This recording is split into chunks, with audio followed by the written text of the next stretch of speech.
SC এসটিদের শিক্ষা এবং চাকরিতে সংরক্ষণ ছিল, কিন্তু তাদের বঞ্চিত করে 6 লক্ষ সরকারি কর্মসংস্থানের পদের অবলুপ্তি ঘটিয়ে অর্থের বিনিময়ে দলীয় ক্যাডারদের চুক্তিভিত্তিক চাকরি দিয়েছে রাজ্যের তৃণমূল সরকার। শনিবার বিরসা মুন্ডার জন্মজয়ন্তী উপলক্ষে এক অনুষ্ঠানে বক্তব্য রাখতে গিয়ে এই অভিযোগ করলেন রাজ্যের বিরোধী দলনেতা শুভেন্দু অধিকারী। পাশাপাশি তাদের বোঝালেন কিভাবে তৃণমূল ল্যান্ড জিহাদের মাধ্যমে অধিকার কেড়ে নিচ্ছে। বাংলাদেশ থেকে আসা মুসলিম অনুপ্রবেশকারী রোহিঙ্গাদের ঢুকিয়ে ল্যান্ড জিহাদ, জমি দখল, আদিবাসীদের মা বোনের কন্যাদের উপর অত্যাচার, লাভ জিহাদ, এইটা পশ্চিমবঙ্গের আজ নিত্যদিনের ঘটনা হয়েছে। বিরোধী দলনেতা দাবি করেন জনজাতিদের সংরক্ষণ দেয়নি সরকার, তাদের বঞ্চিত করে আদতে বাবা সাহেব আম্বেদকরের দেওয়া অধিকার কেড়ে নিয়েছে। একই সঙ্গে তার দাবি হাজার হাজার লক্ষ লক্ষ জাল এসসি এসটি সার্টিফিকেট বিলি করছে তৃণমূল সরকার, যেটুকু সুযোগ জনজাতিরা পেতেন তাও কেড়ে নেওয়া হচ্ছে। যে আজকে পশ্চিমবঙ্গে আদিবাসী সমাজের যে অধিকার ভারতবর্ষের সংবিধান দিয়েছে, এই যে মুসলিম লীগ 2 সরকার এই রাজ্যে চলছে, তারা সেই অধিকারও কেড়ে নেওয়ার ব্যবস্থা করেছে। বাবা সাহেব আম্বেদকর সংবিধান করেছিলেন, সেখানে তফসিলি উপজাতি অর্থাৎ এসটিদের জন্য, এসসিদের জন্য শিক্ষাতে, চাকরিতে সংরক্ষণ দিয়ে গেছিলেন। এই রাজ্যে তৃণমূল সরকার 6 লক্ষ রাজ্য সরকারের কর্মসংস্থানের পোস্ট অবলুপ্ত ঘটিয়ে 60,000 অর্থের বিনিময়ে তৃণমূলের ক্যাডারদেরকে কন্ট্রাকচুয়াল চাকরি দিয়েছেন। 100 পয়েন্ট রোস্টার মানেননি। এসটিদের সংরক্ষণ, এসসিদের সংরক্ষণ দেননি।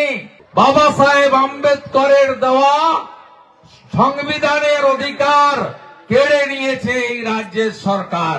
হাজারে হাজারে লাখে লাখে ভুয়া এসটি সার্টিফিকেট দিয়ে যেটুকু সুযোগ এসসিদের ছিল তাও কেড়ে নেওয়ার কাজ এই রাজ্যের আদিবাসী বিরোধী সরকার করছে।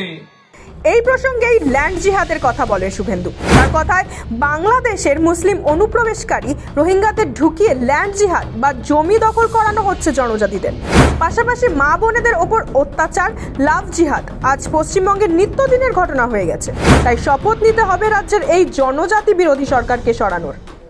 বাংলাদেশ থেকে আসা মুসলিম অনুপ্রবেশকারী রোহিঙ্গাদের ঢুকিয়ে ল্যান্ড জিহাদ, জমি দখল, আদিবাসীদের মা বোনের কন্যাদের উপর অত্যাচার, লাভ জিহাদ, এইটা পশ্চিমবঙ্গের আজ নিত্যদিনের ঘটনা হয়েছে।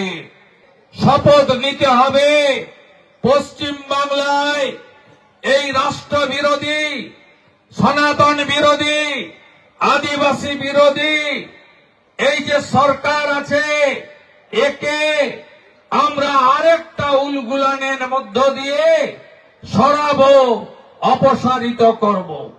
রাজ্যের বিরোধী দলনেতার এও দাবি প্রধানমন্ত্রী নরেন্দ্র মোদী বাংলায় জনজাতিদের জন্য অনেক কিছু করতে চেয়েছিলেন, কিন্তু মমতা বন্দ্যোপাধ্যায়ের সরকার সেই কর্মসূচি করতেই দেয়নি।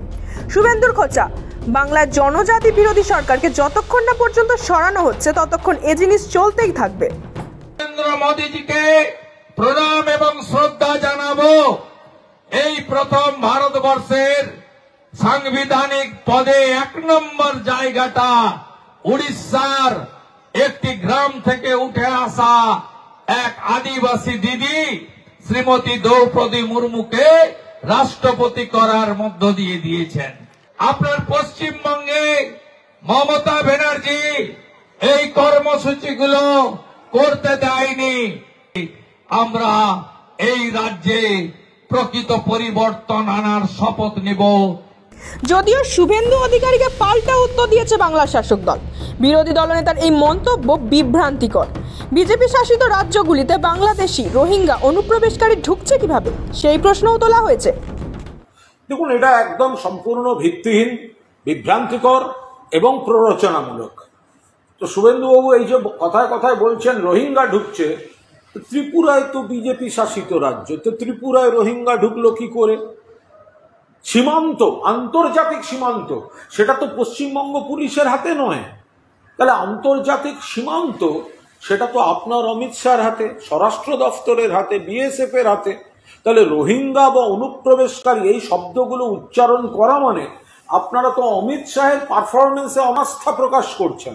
আমরাও একই কথা বলতে চাইছি। ফলে ভারতীয় জনতা পার্টি নিজেদের দায় দায়িত্ব এড়িয়ে মানুষের মধ্যে এই ধরনের বিভ্রান্তি তৈরি করার জন্য ভিত্তিহীন কথাবার্তা বলছে। প্রথম থেকে শুভেন্দু তথা বিজেপির নেতারা অনুপ্রবেশকারী এবং রোহিঙ্গা ইস্যুতে তৃণমূল কংগ্রেসকে নিশানা করে আসছে। এর আগে বিরোধী দলনেতা এটাও বলেছিলেন, এসআইআর হলে 1 কোটির বেশি অবৈধ ভোটারের নাম বাদ যাবে, যা আদতে তৃণমূলের ভোট ব্যাংক। তিনি চান ভারতীয়রা তাকে ভোট দিয়ে বিধায়ক করুক, অভারতীয়রা কেন ভোট দেবে প্রশ্ন তোলেন তিনি। এই কারণে নির্বাচন কমিশনকে সম্পূর্ণভাবে সহযোগিতা করার ডাক দেন শুভেন্দু অধিকারী। ব্যুরো রিপোর্ট, সময়, কলকাতা।